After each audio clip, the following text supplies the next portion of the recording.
to ask question. Marian? Good morning po. Kahapon po meron pong pahayag si VP Sara Duterte 'no, pumunta po siya sa Hinatuan, Surigao del Sur at, meron po siyang mensahe. Sinabi po niya, "Pinaaabot ko sa ating mga opisyal ng pamahalaan na itigil na muna natin yung pamumulitika at pananawagan nila ng transparency and accountability, pero ang totoong pakay nila ay ang kanilang mga sariling political interest." Your comment po. Unang-una, I haven't heard the statement personally. Pero kung talagang nasabi yan ng ating Vice President, hindi ko naiintindihan kung saan nanggagaling yung kanyang sinasabing sariling political interest. Linawin lang po natin.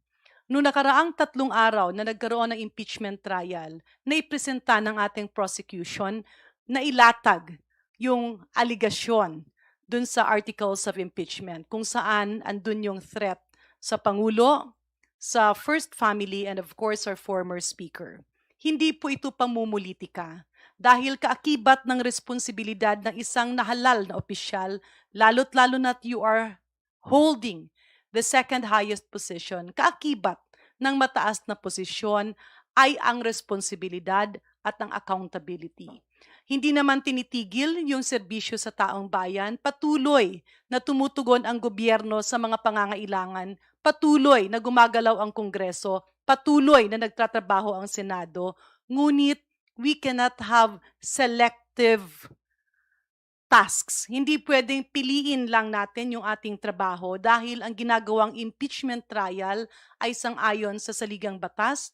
It is our moral obligation and our moral duty. Balikan lang natin yung last week. And sa pananaw ko, next week we'll have more fireworks.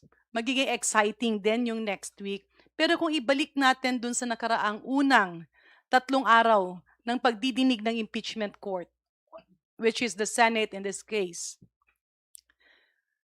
andun kasi yung usapin na kaya ginawa niya yun at kaya siya nag-react ng ganon dahil na-trigger nung parang naging emotional yung kanyang chief of staff or si Attorney Zulaika Lopez. Pero ibalik natin. Sa ngayon ba, karapatan na ba na pagbantaan mo ang buhay ng isang tao dahil lamang ikaw ay galit? Pagbantaan mo ang buhay ng isang tao or magbigay ka ng banta dahil you are in the peak of your emotion. At ibalik rin natin, medyo nakakalungkot na habang patuloy na dinidinig ng impeachment court yung alegasyon ng prosecution, yun namang depensa ng defense panel, naglalaganap ang mga fake news, fake information, twisted facts sa social media. And I'm sorry to say this, yan po ay isa sa legacy na nakuha natin noong nakaraang administrasyon. Kaya dapat rin niyang ayusin. Ibalik natin doon sa, I remember meron kasi yung piloto, no? Na naglabas siya ng baril dahil nagalit siya doon sa traffic. Sa pananaw niyo ba makatarungan yon? Kasi mali yun eh, no? Pero kung kunyari meron ding isang security guard nagpakita ng baril kasi nagalit siya, mali rin yun eh. And they have to be held responsible and accountable dun sa ginawa nila. Hindi porket nagalit sa traffic, gagawin yun. Hindi porket nagalit ka na may dumaang tao, rason na yon para magbanta. But if we look at the situation, ito nga ang pinag-uusapan, kaya hindi natin dapat ilihis eh. Kasi ang pinag-uusapan dito is kaakibat ng poder ng isang tao ay accountability. So, calling to stop all of this might be pointing to the fact na hindi maidepensa yung mga aligasyon doon. So, ba't hindi natin ibalik? Pag-usapan natin yung mga aligasyon, it's the best venue where the Vice President can refute the allegations and clean her name. Hindi natin pwedeng ituro ito sa iba dahil ito ay parte at kaakibat ng tungkulan kung saan tayo ibinoto.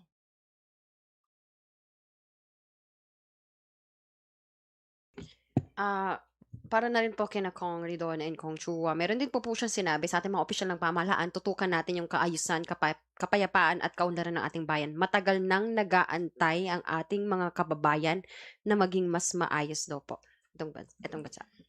Matagal na rin pong nag-aantay ang ating mga kababayan sa sagutin niya ang issue kung sino si Mary Grace Piatos. Matagal na rin po nag-aantay ang ating mga kababayan na siya po ay humarap at sagutin niya lahat ng mga aligasyon sa kanya sa impeachment. At matagal na rin po nag-aantay ang ating mga kababayan sa sagot niya kung saan po nakuha yung transaksyon na nagkakahalaga ng 6.7 billion na inilabas po ng AMLAC. Yan po muna ang sagutin niya bago po siya magsabi na kami ay namumulitika lamang.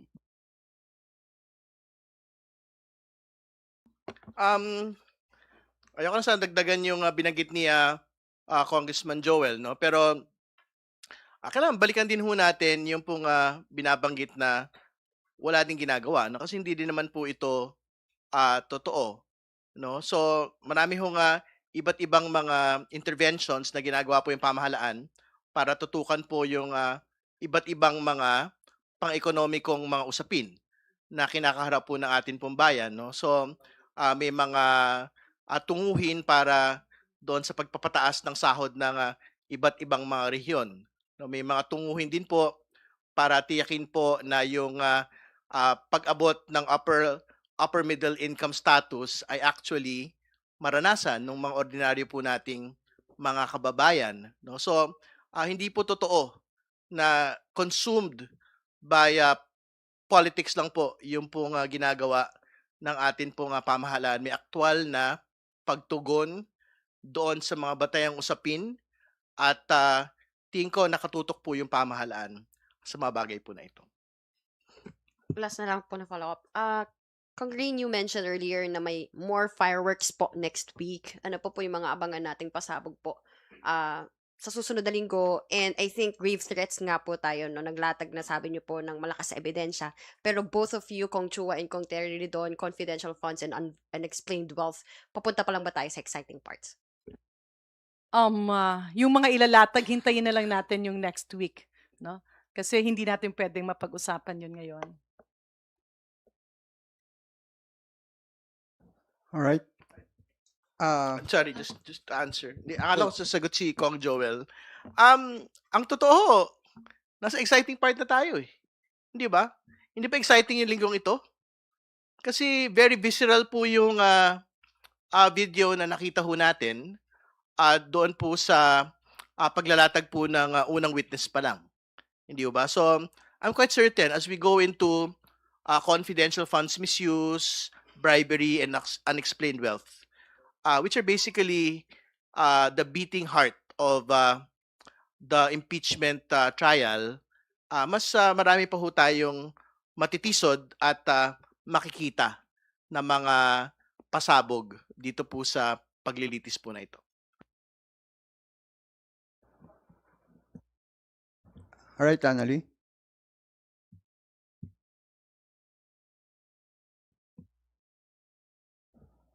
Good morning, Kongs. Ann Soberano po of Bombo Radio. Kong Terry, yung kahapon kasi may nagbanta sa'yo na konsehal. So may mga pangamba ang ilan na tila nagiging normal na ang ganitong uri ng pananalita mula sa ilang opisyal ng gobyerno. Sa tingin po ba ninyo may kultura o panggagaya o pag-uulit ng ganitong asal? Hindi, ang totoo po dito, ang pinaprosecute po natin, hindi lang po yung threats ng pangalang Pangulo. Ang pinaprosecute din po natin yung kultura ho ng pagbabanta. Hindi ba? Ang nakita ho natin, the followers follow the leader. Hindi ba? So, if the leader had made threats against the president, kahit yung mga sumusunod ho sa kanila, gano'n din ho yung ginagawa. Doon ho sa umuusig sa kanila pong leader. Hindi ba? So, I think very important nga ho na in the same manner na we are exacting high accountability on the Vice President for grave threats against the President and his family, dapat ganun din ho kataas yung sigasig ho natin dun sa paghahabol sa lahat po ng gumagawa ng mga pagbabanta laban sa kung sino man hong tao, whether spoken like what the Vice President said or stated in digital form like what the particular local councilor did to me. So magkakapantay po lahat ito. Kung hinahabol ho natin yung pangalawang pangulo through impeachment, hahabulin din po natin yung po mga supporters niya, katulad po nitong konsehal po na ito.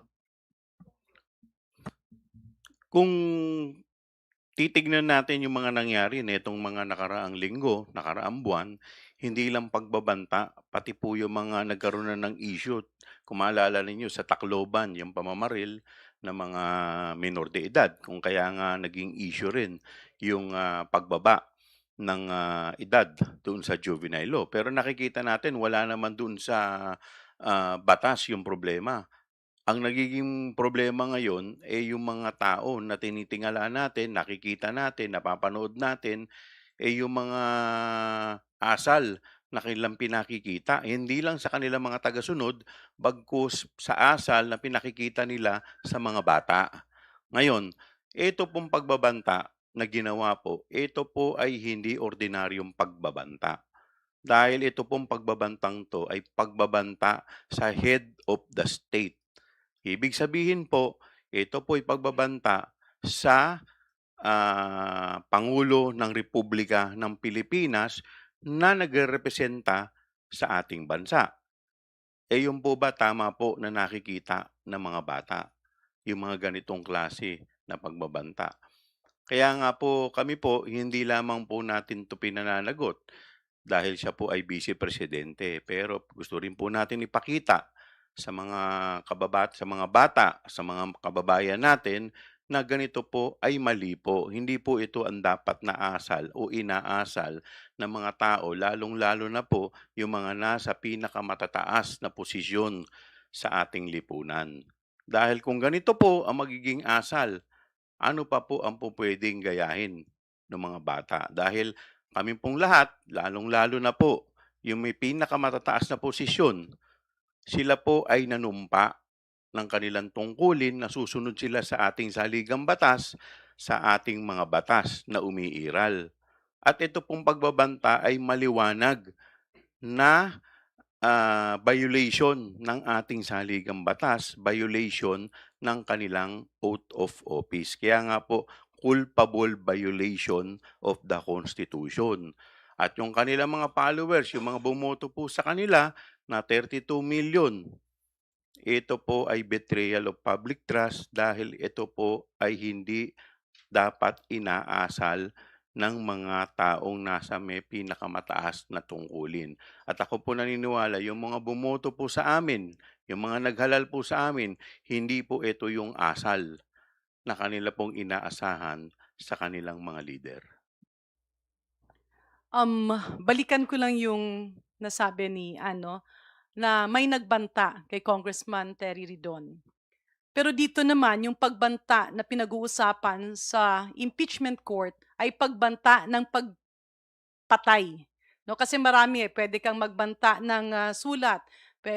There are a lot of threats. Pero yung pagbanta ng pagpatay ay hindi ordinaryo yon.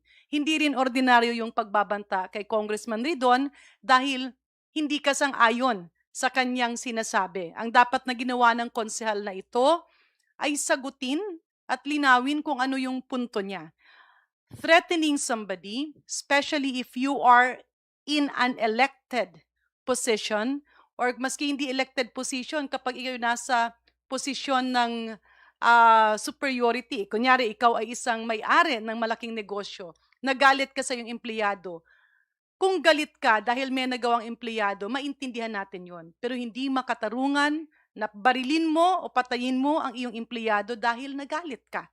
Kaya nga may mga ganyang sitwasyon. Merong nagalit sa traffic, babarilin mo dahil nagalit ka. Again, hindi yon justifiable. Yung tanong, ito ba ay parang nagiging parte ng culture?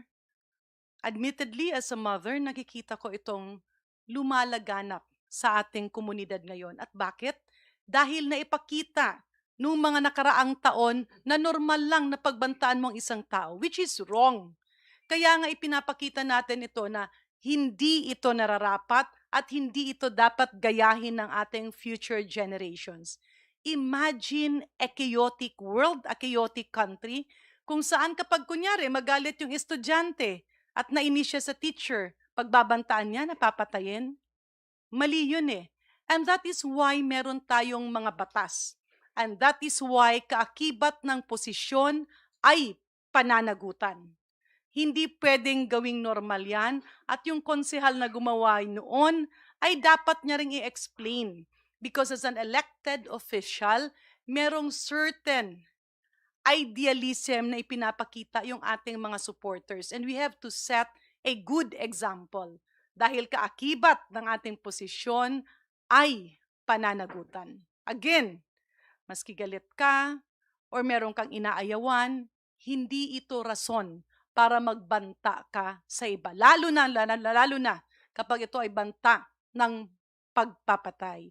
Sa totoo lang, nagugulat rin ako kasi wala naman ito nung unang panahon. But now, social media, our phones, kapag may ginawa ka at parang hindi sang-ayon dun sa isang tao, may mga trolls ka agad na magbabanta sa'yo, magbabanta sa kasamahan mo sa pamilya. And this is again wrong. Na-weaponize yung kultura na parang sinasabing okay lang magbanta. Mali nga yun. Kaya ngayon pinag-uusapan yan, kaya impeachable offense siya, kaya may pananagutan dahil hindi rason na ang emosyon ay maging validation ng iyong galit at pagbanta ng pagpatay.